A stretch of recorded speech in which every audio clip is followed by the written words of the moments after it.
Jadi cerita kali ini gue mau ngebahas tentang pengalaman seorang anak kecil. Dia laki-laki, namanya kita sebut aja Rizky. Waktu dia tahu kalau dia tuh ternyata dalam tanda kutip beda dari anak-anak yang lain adalah pas dia kelas 3 SD. Jadi dari lahir sampai kelas 3 SD itu, dia tuh selalu wondering kayak gimana kalau misalkan dia bisa ngeliat setan atau hal gaib. Karena dari kecil tuh dia suka nonton film horor sama keluarganya. Udah ekstrim dari kecil ya? Iya. Nah sampai akhirnya suatu hari dia tuh ngerasain hal aneh banget Muibi. Sekitar jam 9 malam pas lagi tidur, Rizky tuh ngerasa badannya tuh demam tinggi banget. Pokoknya dia kedinginan, menggigil, sampai pakai selimut berlapis-lapis. Ini pas kelas 3 SD atau sebelumnya? Pas kelas 3 SD ini Mui. Oke. Karena waktu itu kebetulan orang tuanya tuh lagi di luar kota, dan dia ditinggal sama pembantunya doang. Jadi dia tuh cuma keluar kamar, bilang ke mbaknya kalau badannya tuh demam. Akhirnya dikasihlah obat demam. Terus Rizky balik lagi ke kamarnya. Dia lanjut tidur lagi.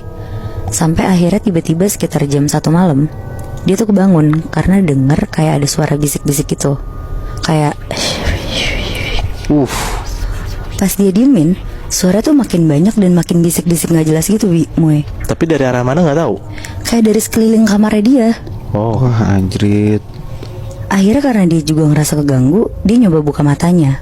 Dan pas dia buka matanya, Rizky tuh ngeliat di sekelilingnya dia ada pocong banyak banget muterin tempat tidurnya.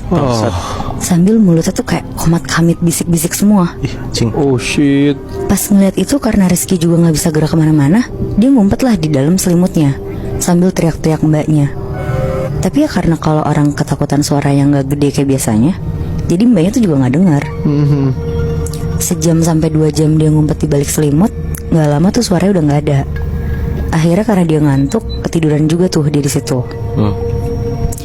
Besok paginya pas dia bangun, dia tuh ngeliat di sekeliling kamarnya gak ada siapa-siapa. Terus dia langsung minta mbaknya tuh nyambungin telepon ke mama papanya. Pas diangkat, Rizky tuh histeris nyeritain kejadian semalam yang dia lihat ke orang tuanya. Terus orang tuanya tuh karena denger Rizky kayak gitu, jadi mereka nenangin Rizky sambil bilang kalau mereka bakal pulang ke rumah lebih cepat karena harusnya tuh pulangnya lusa. Makanya akhirnya pulangnya besok. Oke. Akhirnya dengan ketakutannya Rizky tuh nungguin papa mamanya banget nih buat pulang. Karena pada saat itu tuh juga weekend kan, jadi si Rizky tuh libur sekolahnya. Dari siang sampai sore Rizky nonton TV di ruang keluarga yang ada di lantai 1 rumahnya. Dia nonton, ketiduran, makan, pokoknya gitu-gitu aja kegiatannya. Sedangkan mbaknya tuh beres-beres rumah, kayak nyapu, ngepel. Nah pas lagi nonton TV sambil bengong-bengong, Rizky tuh kayak tiba-tiba pandangannya kabur. Terus tiba-tiba tuh ada di dalam mobil mama papanya. Kayak dia tuh dalam keadaan sadar Muibi, bisa ngelihat kondisi mama papanya sekarang yang lagi di dalam mobil perjalanan pulang. Anjir. Di situ Rizky kaget banget dan kayak langsung nyapa mamanya. Mama. Tapi ya mamanya tuh gak denger apa-apa sama sekali. Jadi Rizky tuh kayak cuma ngomong sendiri sampai akhirnya Rizky tuh sadar kalau mama papanya tuh gak bisa ngelihat dia di mobil itu. Nah gak lama setelah itu Rizky nyaksin sendiri mobil yang mama papanya naikin ditabrak kenceng banget dari belakang sama truk. Terus di situ Rizky langsung hilang pandangannya dan langsung kayak ke split tiba-tiba lagi di jalan raya ngelihat mama papanya tuh terbaring berdarah-darah gitu. Pokoknya sepenglihatan Rizky di situ mama papanya tuh udah gak bernyawa gitu Moibi. Aduh kasian banget. Nah karena kaget banget Rizky tuh nafasnya gak berhenti. Jadi cepet banget dan gak lama tuh langsung switch balik lagi. Dia di depan TV sambil nonton siang-siang. Oke. Cing. Rizky yang masih kelas 3 SD di situ tuh bingung banget kan sama apa yang terjadi barusan. Di situ dia langsung nelfon mama papanya nih akhirnya. Dan alhamdulillahnya itu tuh langsung diangkat. Mama papanya gak kenapa-napa. Tapi Rizky tuh di situ bilang pulangnya nanti aja, jangan sekarang. Mereka pulang dari Bandung ke Jakarta, jadinya tuh gak pulang besok, tapi jadi lusa. Oke. Tetap kayak jadwal dia sebelumnya. Iya benar Moy. Nah selama nunggu orang tuanya pulang, Rizky tuh ngalamin banyak kejadian-kejadian aneh Moy Bi. Malamnya nih pas dia mau tidur, Rizky tuh udah matiin lampu dan lain-lain nih, bener-bener udah siap buat tidur. Tapi tiba-tiba banget dia tuh nyium ada wangi melati kenceng banget. Wangi itu sampai bikin dia pusing. Rizky mau nyoba nanya ke mbaknya kan akhirnya. Dia mikir mbaknya tuh kayak nyemprot wangi-wangian kayaknya. Pas dia udah samperin mbaknya tuh bilang kalau gak nyemprotin apa-apa. Bahkan mbaknya tuh juga bilang, jangan nakut-nakutin mbak dong Rizky. Akhirnya Rizky tuh balik lagi ke kamarnya. Dia naik ke lantai 2 sampai depan kamarnya. Dia mau buka pintu kamarnya nih. Pas dia buka, Rizky tuh ngeliat ada perempuan, mukanya serem, hancur banget, lagi tiduran di kasurnya Rizky sambil ketawa-tawa. Ih, bah, Rizky langsung lari ke bawah dan perempuan itu tuh kayak terbang ngikutin Rizky. anjrit. Anjing. Tapi tuh terbangnya tuh lebih cepet dari Rizky lari. Terus pas udah di depan Rizky, perempuan itu tuh berhenti ngebelakangin Rizky, diem gitu aja. Aduh, gue merinding banget. Di situ Rizky bingung kan. Akhirnya dia diem juga. Rizky merem berdoa pakai doa-doa yang dihafal doang. Dan gak lama perempuan itu hilang.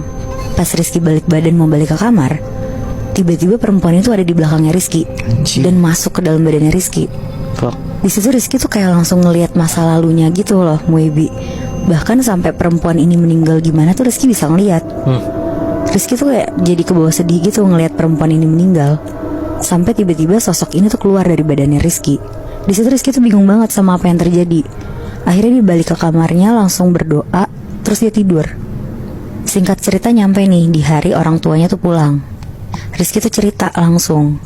Dia tuh sebenarnya bingung sama apa yang terjadi sama dia selama ini. Dan ternyata papanya tuh cerita kalau sebenarnya dulu pas masih kecil papanya tuh juga ngerasa persis apa yang dirasain Rizky.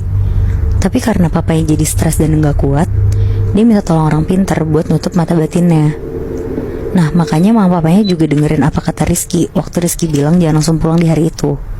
Karena papanya tuh feeling kayaknya gift ini tuh turun ke Rizky lewat papanya. Tapi setelah denger itu semua, Rizky tuh bukannya takut, tapi malah semakin penasaran sama apa yang terjadi di dirinya dia. Wah, anjrit. Dan dia mutusin untuk gak nutup mata batinnya. Gila. Gila, itu anak kecil loh, Moy. Gue ngerasa dia udah beyond banget sih. Kalau yang gue tahu ya, anak kecil tuh lebih ke arah polos. Dia lebih kayak nggak tahu sama apa yang dia lihat. Tapi ini tuh secara nggak sadar gue ngedengernya dia bener-bener sampai bisa ngelihat masa depan gitu ya. Iya.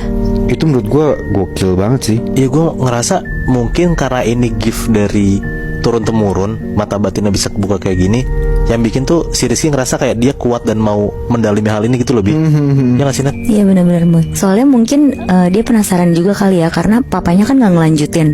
Jadi mungkin dia pengen jadi orang yang bisa kali ya. Di dalam keluarga itu gitu ya. Iya bener Bi. Tapi seinget gue, lo pernah bilang gak, Nat, lo mau dibuka mata batinnya? Iya lagi bener Moy. Serius? Pengen sih gue. Menurut gue lo harus mikir 2 kali deh, Nat. Karena yang gak gitu banyak orang yang ngerasa mata batinnya kebuka dan bisa ngeliat makhluk halus. Itu suatu keberuntungan buat dia.